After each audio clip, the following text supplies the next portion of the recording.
At post-match press conference, CAF took edition African Cup of Nations Morocco 26 between Cameroon and Nigeria. Coach Justin Madugu had luck, good games and good match. Thank you. You have to present about this match. Okay. First of all, I want to apologize to Nigerians over our inability to win today's game, which would have qualified us for the World Cup. It was not our intention. The ladies did the best that they could, but that's the way the game was destined to go. We apologize, and I take responsibility for that. We still have a second chance, and we will do our best to see what comes out of it. Thank you, Coach. First question, please, microphone. Coach, my name is Richard from Nigeria. My question is just two questions. First of all, for many people would ask why the coach Justin Madugu made the changes in the game. That's the first question. And the second question would be, is there any division in Super Falcons camp? Or is it because of money was promised to the players? In the last 2 minutes of the game, Esther Okoko had a clear chance. She was meant to pass the ball to Asante Shola, and she tried to score the goal. And we could see Asante Shola's reaction on the field. The question would be, is there any division in Super Falcons camp? Or is it because the Sports Commission promised the players some gates or cash gates with the score goals? Thank you very much. Thank you. To the best of my mind, the girls, there's no problem in the camp. There's no camps within the girls. They are all on the same page. They have been working together, cooperating. It's just one of those things that can happen in the course of a game. I'm sure she felt she could score. That was why she made the attempt, and probably would have passed the ball to Azizat, who was in a better position to score. But that is not to say there is any division amongst them. There is no division in the team. And again, well, I wouldn't attribute that to the promises made by the National Sports Commission. If you'll agree with me, in all the games they played, they never created the kind of chances they created today. But it's just that the conversion was not right, and we were not precise and clinical with our finishing, and that accounted for why we couldn't score the goals from the chances that were created. It's just one of those things that happen in football. Thank you, Coach. Please, your name and your support, please, sir.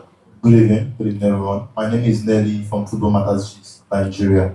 Coach, I can feel how I feel right now. I'm sad as well. I even teared up. You understand? Because the expectations we have on the players, not because they are so good, or because we have confidence in what they've done in the past. Okay, so what I want is you to give Nigerians a reassurance that we are going to use the confederation means to actually secure the World Cup tickets, so we don't have a repeat of what happened with our male team. Because I know if we don't get it, it's going to be us from Nigerians. Yes. I quite understand the pains everybody is going through. We all know what it means for all of us as a country. And like I said, I apologize and take responsibility for that. But we still have a second chance, and we'll give it our all to make sure that we do not disappoint and go the same way that the men took. We will do our best and try to get it right to make sure that we go through the playoffs. Thank you, Coach. Coach, this is Mashapel from Super Sports International, season 94 and Sports Falcons. Talking, beautiful game. When you observe how, in your opinion, Cameroon set up against the Nigerians, what was the thing they did very well and feel like might serve them moving forward? Because Bohevida, coach of Morocco, was sitting and observing both teams. And moving forward, you have a playoff against South Africa. So what did you do that you feel like you need to fix better moving forward for you? And for Cameroon, what do you think they have done pretty well that is serving them well in this tournament? Thank you. Well, first of all, I would like to give the Cameroonian team credit. Okay, I would like to congratulate the Cameroon team will win their game today. They came in via sort of the highest, one of the best ranked teams in the tournament, and for their group, now then confess for their group, they win their 2 games and draw against Cape Verde in a match that did not really matter as far as their position is concerned. And for today, they did the best they could. They defended very well. But in spite of all that, we still created a lot of chances, which if we had converted, the result would have been different.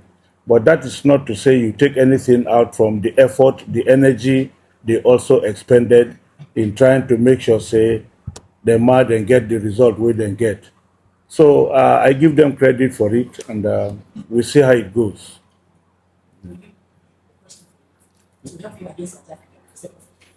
Yeah, we get another game, play of a second chance against South Africa. We'll go back, watch all the games still, and then come up with a plan where we know say go fit help us, because we cannot afford again to drop that second opportunity. We have to give it all our best. We have to. Thank you, Coach. Please. Good evening, Coach. This is Isabel from Nigeria. Coach, what can you say about exploring other players? For example, we have like 3 goalkeepers, and statistically, in our previous games in this WAFCON, we've considered a lot of goals, which is unlike the Super Falcons. Yeah. And I want to ask, what do you think about exploring other players? Our Chiamaka is an incredible goalkeeper, no doubt. But can you say we were not able to like test the feats of other goalkeepers because we did not have enough preparation? Or what can you say about exploring other players? Well, it's quite natural that when things like this happen, you have to do an overall assessment of the team. What went wrong? What did we do well? Where did we get it wrong? We have to do an overall assessment and then see what we can do within the shortest possible time before the next game against South Africa. There's nothing bad in exploring other players. Chiamaka has been a wonderful goalkeeper, not only in the national team, but even in our club. But like you are saying, anybody can make mistakes at any time, and then it could be costly, just as it was costly for us today.